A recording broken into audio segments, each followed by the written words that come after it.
क्या आप जानते हैं कि भारतीय दंड संहिता की एक ऐसी धारा है जो कानून के मूल सिद्धांतों को दर्शाती है। आइए जाने आईपीसी की धारा 24 के अनसुने रहस्य और उससे जुड़ी अद्भुत कहानियां, जो न केवल कानून की गहराइयों में झांकती है बल्कि हमारे न्यायिक तंत्र की भी नींव को और मजबूत करती है। हेलो एवरीवन, वेलकम टू ज्ञान अभियान। भारतीय दंड संहिता की धारा 24। इस वीडियो में हम जानेंगे कैसे धारा 24 कानून के बुनियादी सिद्धांतों और न्यायिक व्याख्या की नींव बनती है। हम इतिहास, कानूनी महत्व और आधुनिक संदर्भ में इसके प्रभाव की रोचक कहानियों और उदाहरणों के साथ इस विषय को सरल भाषा में समझेंगे। भारतीय दंड संहिता आईपीसी की धारा 24 एक विस्तृत विश्लेषण।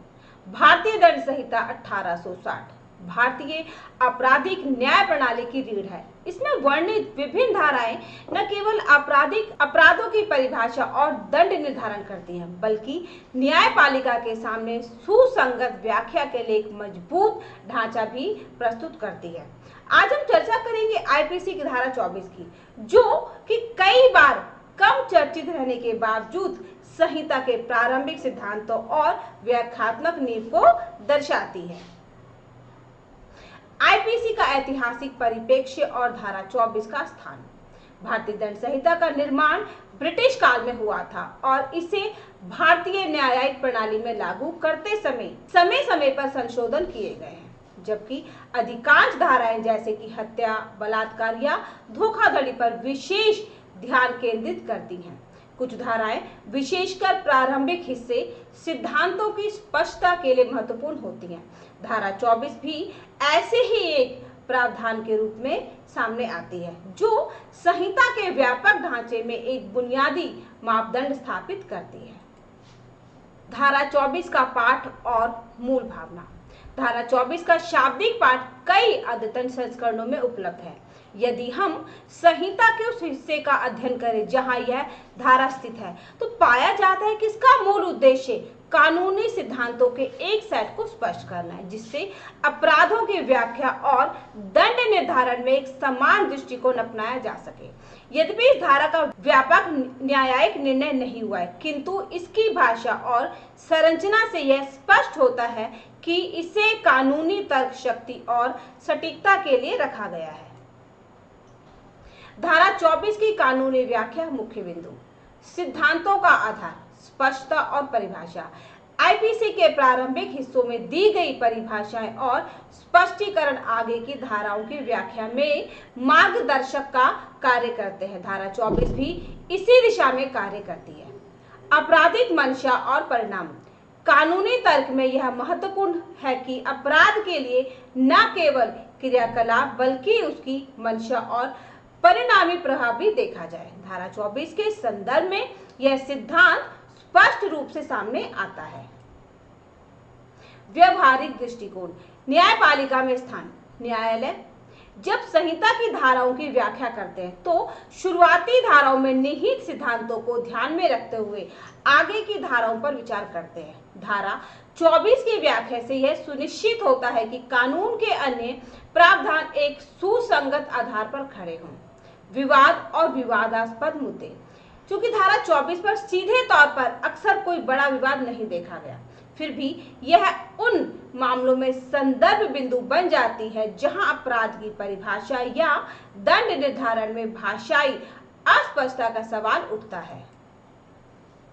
व्यापक संदर्भ में महत्व। सिद्धांतगत आधार। कानूनी सिद्धांतों की नींव पर यदि हम गौर करें तो धारा 24 का महत्व इस बात में है कि यह कानून के अन्य प्रावधानों की व्याख्या में सहायक बनती है। उदाहरण के लिए अपराध के तत्व जैसे कि इरादा और कृत्य के विश्लेषण में प्रारंभिक धाराओं से ली गई परिभाषाएं महत्वपूर्ण होती हैं। अन्य धाराओं के साथ संबंध।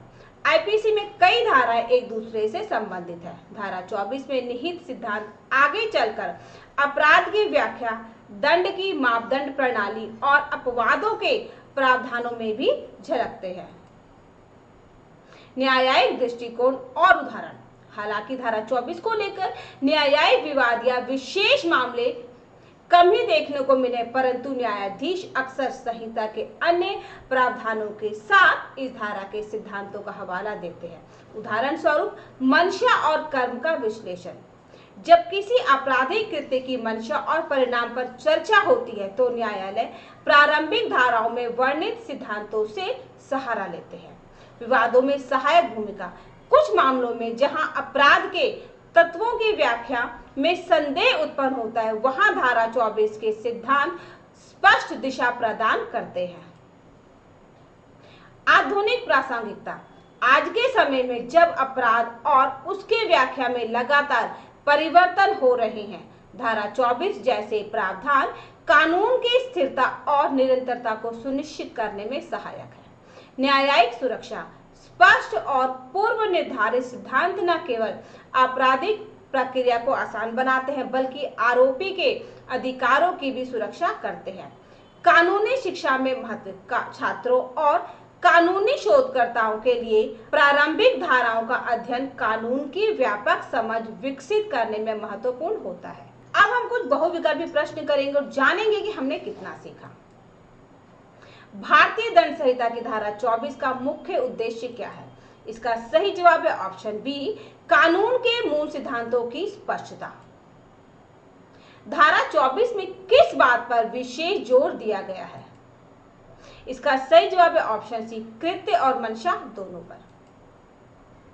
निम्नलिखित में से कौन सा कथन धारा 24 के बारे में सही है? इसका सही जवाब है ऑप्शन बी, यह कानून की व्याख्या में मौलिक सिद्धांत प्रदान करती है। भारतीय दंड संहिता में धारा 24 किस स्थान पर स्थित है? इसका सही जवाब है ऑप्शन ए, प्रारंभिक धाराओं में। न्यायालय में धारा 24 की व्याख्या का मुख्य महत्व क्या है? इसका सही जवाब है ऑप्शन बी, अपराध के तत्वों के स्पष्ट विश्लेषण में सहायक होना। धारा 24 के संदर्भ में मंशा और कर्म का विश्लेषण किस सिद्धांत पर आधारित है? इसका सही जवाब है ऑप्शन बी, इरादा और क्रिया का सिद्धांत। निम्न में से कौन सा कथन धारा 24 के प्रभाव को सही रूप में दर्शाता है? इसका सही जवाब है ऑप्शन बी, यह अन्य धाराओं की व्याख्या के लिए सिद्धांतगत आधार प्रदान करती है। आधुनिक संदर्भ में धारा 24 का सबसे महत्वपूर्ण योगदान क्या है? इसका सही जवाब है ऑप्शन बी, न्यायिक सुरक्षा और स्थिरता प्रदान करना। धारा 24 का अध्ययन किसके लिए विशेष रूप से लाभकारी माना जाता है? इसका सही जवाब है ऑप्शन बी, छात्रों और कानूनी शोधकर्ताओं के लिए। धारा 24 के अध्ययन से हमें मुख्यतः क्या समझने में मदद मिलती है? इसका सही जवाब है ऑप्शन बी, अपराध की परिभाषा और न्यायिक सिद्धांतों की गहराई। भारतीय दंड संहिता की धारा 24 हालांकि व्यापक रूप से चर्चित नहीं है, लेकिन कानून के सिद्धांतों की स्पष्टता और न्यायिक व्याख्या में एक महत्वपूर्ण कड़ी है। ये धारणा स्थापित करती है कि अपराध की परिभाषा न केवल क्रियाकलाप तक सीमित है, बल्कि उसमें निहित मंशा, परिणाम और संपूर्ण कानूनी ढांचे की समझ भी आवश्यक है। इस वीडियो में हमने आईपीसी की धारा 24 के ऐतिहासिक संदर्भ, कानूनी महत्व और आधुनिक प्रासंगिकता पर चर्चा की। तो अगर ये वीडियो आपको अच्छा लगा तो इसे लाइक करें, शेयर करें, चैनल को सब्सक्राइब करना ना भूलें। बेल आइकन दबाएं ताकि मेरी अगली वीडियो की जानकारी आपको मिल सके। ये हमारा QR कोड है, इसको स्कैन करके आप अपने ज्ञान अभियान चैनल को सपोर्ट कर सकते हैं। तो मिलते हैं एक नए वीडियो में नई जानकारी के साथ, तब तक के लिए गुड बाय।